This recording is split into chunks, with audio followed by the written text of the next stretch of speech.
বেশি বলবেন না তো, এমন কেন?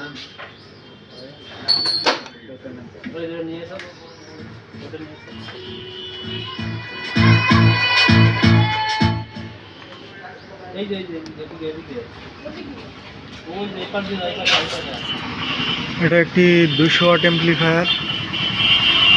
এর আউটপুট থাকবে 220 ওয়াট, মানে 110 ওয়াট 110 ওয়াট।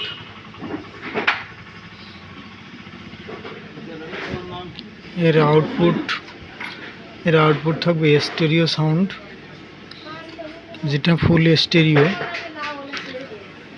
এটা তৈরি হয়েছে 1943 এবং 5200 আইসি দিয়ে, মসফেট দিয়ে।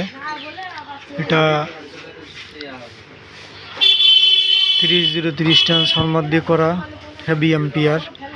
এর বেস কখনোই কাটবে না, বেস ব্লাস্ট হবে না, টন কমপ্লিট থাকবে, ক্লিয়ার থাকবে। এবং এর আছে বেস টন এবং মাস্টার ভলিউম। এর কুলিং ফ্যান আছে, যেটা যদি ট্রানজিস্টর বোর্ডটি গরম হয় তাহলে ঠান্ডা করবে।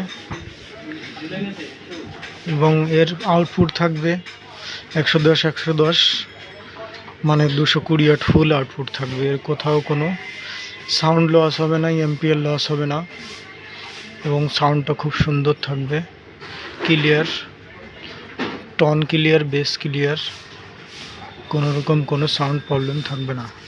এটি 220 ওয়াট অ্যাম্পলিফায়ার।